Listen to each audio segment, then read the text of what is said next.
નમસ્કાર મિત્રો, સ્વાગત છે તમારું અમારી યુટ્યુબ ચેનલ ગવર્મેન્ટ જોબની અંદર.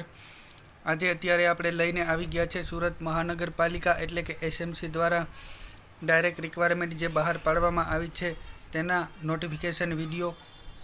મિત્રો, તમને આ વિડીયો સારો લાગે તો વિડીયોને લાઇક કરજો, તમારા મિત્રો સાથે શેર કરજો અને ચેનલને સબસ્ક્રાઈબ કરવાનું ના ભૂલશો. તો ચાલો આગળ વધીએ વિડીયોની અંદર. તો વિડીયોની અંદર જણાવ્યું છે કે સુરત મહાનગરપાલિકા દ્વારા સીધી ભરતી ડાયરેક્ટ રિક્વાયરમેન્ટ માટે સત્તાવાર જાહેરાત પ્રસિદ્ધ કરી દેવામાં આવી છે.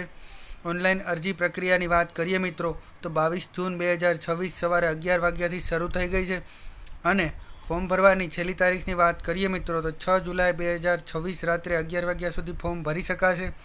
ફોર્મ ભરવા માટે તમારે એસએમસીની સત્તાવાર વેબસાઇટ ઉપર જઈ અને ઓનલાઈન ફોર્મ ભરવાનું રહેશે મિત્રો.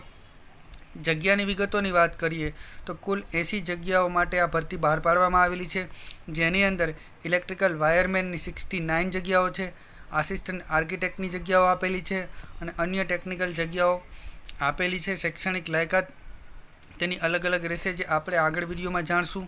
શૈક્ષણિક લાયકાત અને અનુભવની જો વાત કરવામાં આવે તો ઇલેક્ટ્રિકલ વાયરમેન માટે ઉમેદવારે આઈટીઆઈ ઇલેક્ટ્રિશિયન અથવા વાયરમેન અથવા સેકન્ડ ક્લાસ વાયરમેનનું સર્ટિફિકેટ મેળવેલું હોવું જોઈએ. સાથે જ લાયકાત મેળવ્યા બાદનો 3 વર્ષનો અનુભવ જરૂરી છે. આસિસ્ટન્ટ આર્કિટેક્ટ માટેની લાયકાતની વાત કરીએ તો માન્ય યુનિવર્સિટીમાંથી બેચલર ઓફ આર્કિટેક્ચરનું કોર્સ કરેલો હોવો જોઈએ. આગળ વિડીયોમાં વાત કરીએ વયમર્યાદા વિશેની મિત્રો તો અરજી કરવાની છેલ્લી તારીખ 6 જુલાઈ 2026ના રોજ ઉમેદવારની ઉંમર વધુમાં વધુ 45 વર્ષ સુધીની હોવી જોઈએ. પદ મુજબ અલગ અલગ નિયમો લાગુ પડશે, જે આપણે આગળ વિડીયોમાં નોટિફિકેશનમાં જોશું મિત્રો. અનામત વર્ગના એસસી, એસટી, એસીબીસી, ઈડબ્લ્યુએસ અને મહિલા ઉમેદવારોને નિયમાનુસાર ઉંમરમાં છૂટછાટ મળવાપાત્ર છે મિત્રો. અરજી ફીની મિત્રો જો વાત કરવામાં આવે તો સામાન્ય કેટેગરીના ઉમેદવાર માટે 500 રૂપિયા રાખવામાં આવેલી છે. અનામત કેટેગરીના તમામ મહિલાઓ, એસસી, એસટી, ઈડબ્લ્યુએસ, એસીબીસી અને દિવ્યાંગ ઉમેદવારો માટે 400 રૂપિયા રાખવામાં આવેલી છે મિત્રો.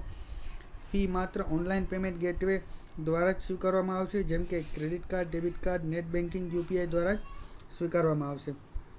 પગાર ધોરણની વાત કરીએ મિત્રો તો કેટેગરી મુજબ અલગ અલગ પગાર ધોરણ આપવામાં આવેલો છે, જે આગળ આપણે નોટિફિકેશનની અંદર વાત કરશું. ઓનલાઈન અરજી કેવી રીતે કરવી તેની મિત્રો વાત કરીએ તો સૌપ્રથમ સુરત મહાનગરપાલિકાની સત્તાવાર વેબસાઇટ ઉપર જવાનું રહેશે. ત્યારબાદ જાહેરાત ક્રમાંકની વિગતો વાંચી લેવાની રહેશે. એપ્લાય બટન ઉપર ક્લિક કરી અને માહિતી, નામ, શૈક્ષણિક લાયકાત, અનુભવ વગેરે બધી ભરવાની રહેશે. ત્યારબાદ જરૂરી ડોક્યુમેન્ટ જેમ કે ફોટો અને સહીનો નમૂનો વગેરે અપલોડ કરવાના રહેશે. ત્યારબાદ મિત્રો ઓનલાઈન ફી ભરીને સબમિટ ફોર્મ કરવાનું રહેશે અને ત્યારબાદ ફોર્મની પ્રિન્ટ કાઢવાની રહેશે.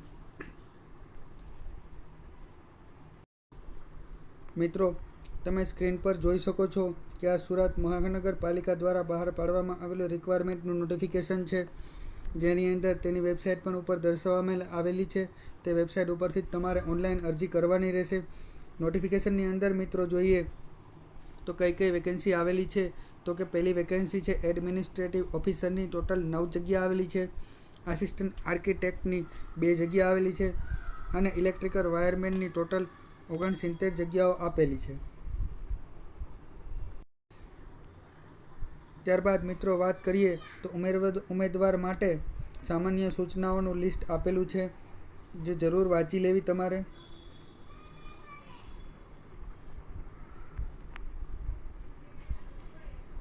મિત્રો વાત કરીએ કે દિવ્યાંગ કેટેગરી, જે લોકો દિવ્યાંગ છે તેને કઈ કઈ કેટેગરી લાગુ પડે છે, દિવ્યાંગતાના પ્રકાર પ્રમાણે તેની ડિટેલ અહીંયા આપવામાં આવેલી છે. તે પ્રમાણે એડમિનિસ્ટ્રેટિવ ઓફિસર, આસિસ્ટન્ટ આર્કિટેક્ટ અને ઇલેક્ટ્રિકલ વાયરમેન, જેમ કે ઇલેક્ટ્રિકલ વાયરમેનની અંદર 8 વેકેન્સી આપેલી છે, તો તેમાં કઈ કઈ કેટેગરીના દિવ્યાંગ ઉમેદવારો એપ્લાય કરી શકે તે ડિટેલ આપેલી છે કેટેગરી વાઇઝ. ત્યારબાદ મિત્રો વાત કરીએ શૈક્ષણિક લાયકાતની તો પોસ્ટ વાઇઝ શૈક્ષણિક લાયકાત આપવામાં આવેલી છે. જેમ કે એડમિનિસ્ટ્રેટિવ ઓફિસરની શૈક્ષણિક લાયકાતની વાત કરીએ તો માન્ય વિદ્યાપીઠના કોઈપણ શાખાના અનુસ્નાતક હોવા જરૂરી છે. અનુભવની જો મિત્રો વાત કરીએ તો કોઈપણ સરકારી, અર્ધ સરકારી સંસ્થા, મહાનગરપાલિકા, બોર્ડ, નિગમમાં વહીવટી કામગીરીનો 7 વર્ષનો અનુભવ જરૂરી છે અને ઉમેદવાર કોમ્પ્યુટરની પાયાની જાણકારી હોવી જરૂરી છે. ગુજરાતી તેમજ હિન્દી ભાષાનું જ્ઞાન હોવું જરૂરી છે. ત્યારબાદ મિત્રો વાત કરીએ આસિસ્ટન્ટ આર્કિટેક્ટ. તો શૈક્ષણિક લાયકાતની વાત કરવામાં આવે તો BE સિવિલ અથવા માન્ય વિદ્યાપીઠના સ્નાતક હોવા જરૂરી છે.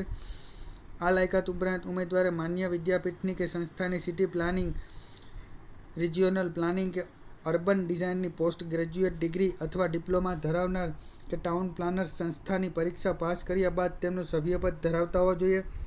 ઉમેદવાર પાસે પાયાની કોમ્પ્યુટરની જાણકારી હોવી જોઈએ તેમજ ગુજરાતી અને હિન્દી ભાષાનું જ્ઞાન હોવું જરૂરી છે.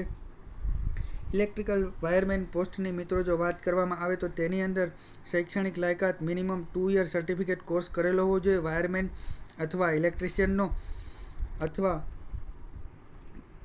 ગવર્મેન્ટ ઇન્સ્ટિટ્યૂટ ITI તરફથી આ કોર્સ કરેલો હોવો જોઈએ. કોમ્પ્યુટરની જો વાત કરવામાં આવે તો બેઝિક નોલેજ હોવું જોઈએ કોમ્પ્યુટરનું. અને લેંગ્વેજની તો વાત કરવામાં આવે મિત્રો તો ગુજરાતી અને હિન્દીનું લેંગ્વેજ તેની પાસે હોવું જોઈએ, લેંગ્વેજની માહિતી હોવી જોઈએ. પગાર ધોરણની મિત્રો જો વાત કરવામાં આવે તો ગ્રેડ પે અને પે મેટ્રિક્સ દર્શાવેલા છે. લેવલ 9 પ્રમાણે એડમિનિસ્ટ્રેટિવ ઓફિસરને પગાર મળવાપાત્ર છે. આસિસ્ટન્ટ આર્કિટેક્ટને લેવલ 8 પ્રમાણે પગાર મળવાપાત્ર છે. તેમજ ઇલેક્ટ્રિકલ વાયરમેનની પોસ્ટ જે આપેલી છે તેમાં તાલીમ ભથ્થું આપવામાં આવશે. પ્રથમ 3 વર્ષ ફિક્સ રહેશે. માસિક વેતન 16,500 રૂપિયા. ત્યારબાદ મિત્રો તેને લેવલ 2 પ્રમાણે પગાર મળવાપાત્ર છે.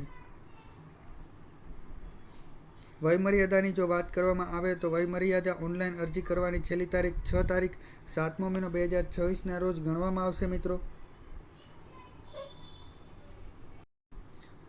ત્યારબાદ મિત્રો વિડીયોમાં આગળ વાત કરીએ તો અરજી કરવાની રીત કઈ રીતે છે તે અહીંયા દર્શાવેલ છે સ્ટેપ બાય સ્ટેપ.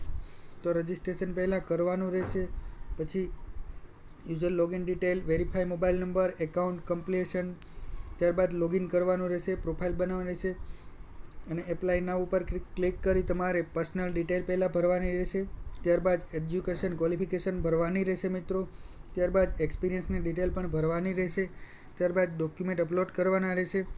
ત્યારબાદ ઓટો જનરેટ થઈને જે OTP તમારી મોબાઈલની અંદર આવશે તે દાખલ કરવાનો રહેશે. ડિક્લેરેશન ઉપર ક્લિક કરવાનું રહેશે મિત્રો. ત્યારબાદ ફોટો અને સિગ્નેચર અપલોડ કરવાના રહેશે તમારા. પછી એપ્લિકેશન તમારી કન્ફર્મ કરવાની રહેશે અને પછી લાસ્ટમાં તમારે એપ્લિકેશનને પ્રિન્ટ આઉટ કાઢી અને તમારી પાસે રાખી લેવાની રહેશે મિત્રો. તો આ રીતે તમે આ SMC દ્વારા બહાર પાડવામાં આવેલી ભરતીની અંદર ફોર્મ ભરી શકો છો મિત્રો. નોટિફિકેશન જે છે SMC દ્વારા બહાર પાડવામાં આવેલું છે તેને ડાઉનલોડ કરવા માટેની PDFની લિંક વિડીયોના ડિસ્ક્રિપ્શનમાં આપી દીધેલી છે. ત્યાંથી તમે ડાઉનલોડ કરી લેશો અને એપ્લાય કરવા માટેની પણ ઓનલાઈન એપ્લાય માટેની લિંક પણ વિડીયોના ડિસ્ક્રિપ્શનમાં આપેલી છે. ત્યાંથી તમે એપ્લાય કરી શકો છો મિત્રો. તો મિત્રો તમને આ વિડીયો કેવો લાગ્યો, માહિતી કેવી લાગી તે વિડીયોના કમેન્ટ બોક્સમાં કમેન્ટ કરી અને જરૂર જણાવશો. જો વિડીયો સારો લાગ્યો હોય તો લાઈક કરજો, તમારા મિત્રો સાથે શેર કરજો અને ચેનલને સબસ્ક્રાઈબ કરવાનું ભૂલતા નહીં મિત્રો. ધન્યવાદ મિત્રો. જય હિન્દ, જય ભારત.